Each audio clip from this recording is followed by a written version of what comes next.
Certamente já passou na sua cabeça, alguém da tua casa, da tua família, falou de morar no exterior, estudar, ficar fora.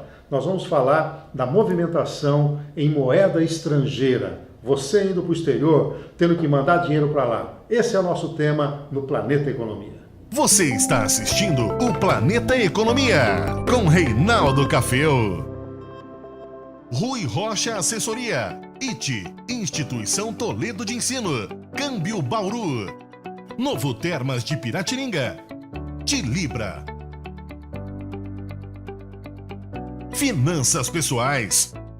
Chegamos no Brasil, trouxe aqui o touro de Wall Street, ele me perguntou: meu caro guru econômico, como é que eu faço para mandar o dinheiro que eu estou ganhando aqui no Brasil lá para o exterior? E eu falei para ele: como é que eles vão mandar de lá para mim? Porque eu estou precisando. Então, na verdade, nós vamos esclarecer como é que se dá essa questão das remessas internacionais, inclusive para o próprio comércio internacional. E para minha alegria eu recebo aqui o Matheus Carnelossi, que é diretor de operações da Infinity, uma casa de câmbio que opera no interior do estado de São Paulo, especificamente em Bauru, e nos brinda aqui com a sua presença. Muito obrigado, Matheus, por estar aqui conosco. Legal, Café, sempre um prazer. Obrigado pelo convite. Legal. Matheus, vamos falar um pouco dessa questão. Vamos começar com isso que está acontecendo, né? Eu estive conversando com o Kleber lá no câmbio, ele estava me dizendo das estatísticas, né? Um crescimento em mais de 100% do número de brasileiros que estão optando ir para o exterior.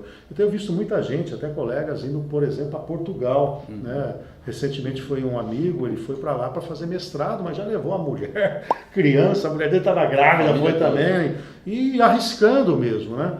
Como é que se dá essa questão com a moeda? Porque não basta eu ter lá um local para ficar, o visto de entrada, eu vou ter que mexer financeiramente. E afinal de contas, todas as minhas economias estão no Brasil. Como é que se dá essa questão dessa troca? Está sujeito ao dólar turismo para viagem?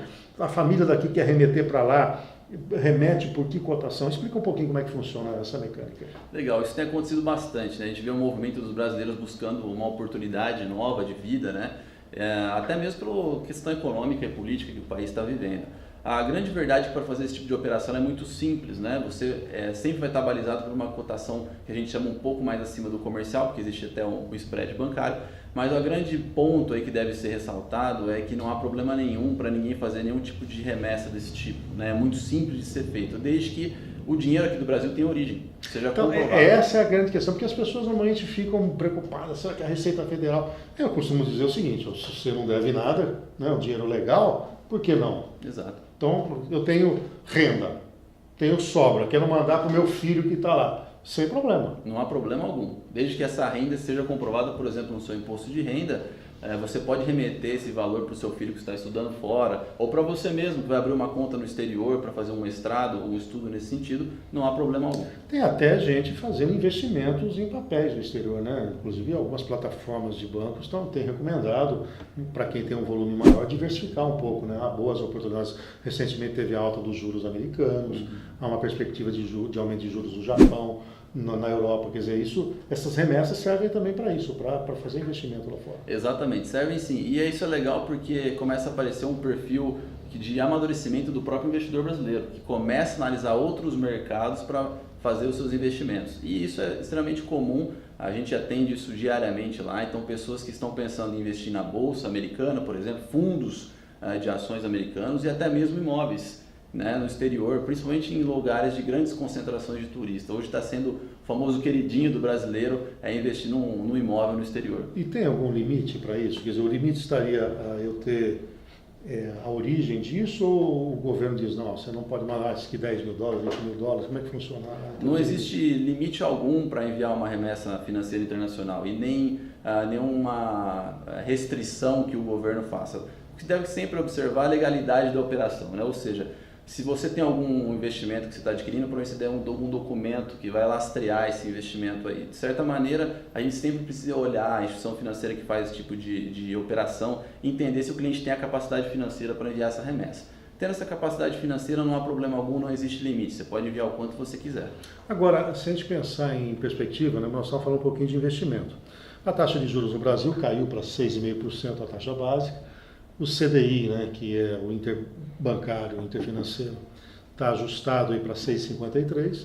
Quando a pessoa tem um pouco mais de recurso, ele consegue 100% do CDI, outros estão conseguindo 90%, uma LCA, LCI, 80% do CDI, e quem vai tentar uma rentabilidade maior vai acabar indo para a renda variável. No exterior, da experiência que você tem, quais são as oportunidades que têm surgido para exatamente devolver para esse investidor um pouco mais de rentabilidade do que ele está conseguindo em nível Brasil? Basicamente, hoje o que a gente tem mais percebido no mercado são os imóveis. Hoje um imóvel nessas grandes concentrações turísticas chega a ter um rendimento líquido que a gente fala entre 7% a 10% ao ano. Então, se a gente comparar isso com o investimento imóvel aqui no Brasil, isso é 2, 3, pode chegar até 4 vezes a mais do que o investimento no imóvel aqui no Brasil. Agora, quando você fala no investimento imóvel, é claro que há todo um cuidado de que imóvel é esse, cumprir a legislação dos Estados Unidos, enfim, ter todo um suporte aqui no Brasil para que a pessoa possa dar o passo certo e utilizar dessa mecânica do imóvel como um rendimento anual. Né? Perfeito, e também sem aventuras, né, Café? O importante é sempre procurar uma assessoria especializada nesse tipo de investimento, que vai dar toda a orientação, todo o suporte para o cliente, para que não tenha aventura, para que não tenha, como você disse, né, eventual aí descontrole de alguma legislação, por exemplo, de qualquer mercado que você vai entrar aí. Agora, é muito comum também, num outro viés, quem ser investimento, você trabalhar no comércio exterior, importação e exportação.